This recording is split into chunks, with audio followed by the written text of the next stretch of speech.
আজকের যে ভৌতিক গল্পটি শেয়ার করব সেই গল্পটি শুনে তোমরা না হেসে পারবেই না, তোমাদের হাসতেই হবে। কিভাবে ভূতের সম্মুখীন হয়ে ভূতের ওপরই বাটপাড়ি করে ভূতকেই বেঁচে এসেছি।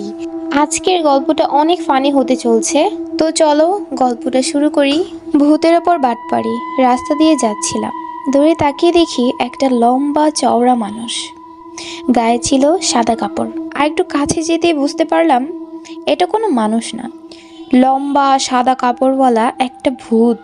প্রথমে আমি ভয়ে শেষ, যাহ এবার আমার ঘাড় মটকাবে।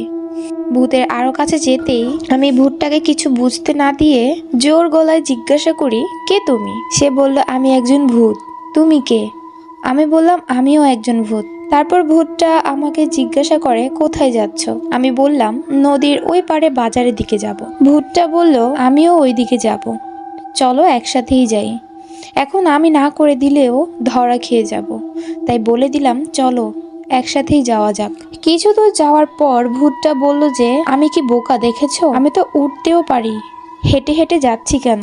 চলো, আমি কতক্ষণ তোমাকে উড়িয়ে নিয়ে যাব, তারপর তুমি আমাকে কতক্ষণ উড়িয়ে নিয়ে যাবে। আমি বললাম, হ্যাঁ ঠিক আছে। তারপর ভূতটা আমাকে নিয়ে অনেক পথ পাড়ি দিল।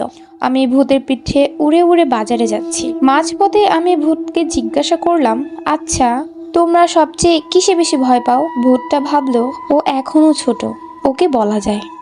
মানুষের থুথুকে আমরা বেশি ভয় পাই। আমাকে নামিয়ে দিয়ে বলে, এবার তুমি আমাকে নাও। আমি ভূতটাকে কাঁধে উঠিয়ে নিলাম, কিন্তু ভূতের কোনো ওজনই পেলাম না। কাঁধে কিছু না নেওয়া বা নেওয়া একই সমান, কোনো ওজনই ছিল না ভূতটার। তো আমি ভূতটাকে কাঁধে নিয়ে হেঁটে চলছি। ভূতটা আমাকে জিজ্ঞাসা করলো, আচ্ছা তোমার ওজন এত বেশি কেন? ঠিক করে বলো, তুমি কি আসলেই ভূত?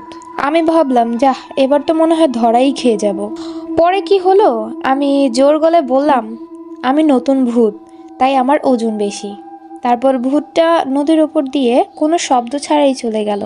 আমি যাওয়ার সময় সপাং সপাং শব্দ হচ্ছিল। আমাকে আবার জিজ্ঞাসা করে, তুমি কি আসলেই ভূত? আমি বললাম, আমি এখনো নতুন, সাঁতার জানি না, তাই আওয়াজ হইতেছে। তারপর ভূতটাকে নিয়ে বাজারের কাছে আসতেই আমি জোর করে ধরে রাখি, যেন কোথাও না যাইতে পারে। ভূতটা তার সব শক্তি দিয়ে চেষ্টা করছে ছাড়ার জন্য, কিন্তু আমি ছেড়ে দিলাম না। তখনই ভূতটা ছাগলের রূপ নেয়। আমি সাথে সাথে তার শরীরে থুতু ফেলে দিই, জানি সে ভূত অনুরূপ না নিতে পারে। তারপর সেই ছাগলটাকে 5,000 টাকা বিক্রি করে চলে আসি বাসায়। কেমন দিলাম, কেমন লাগছে আজকের গল্পটা অবশ্যই জানাবা তোমরা।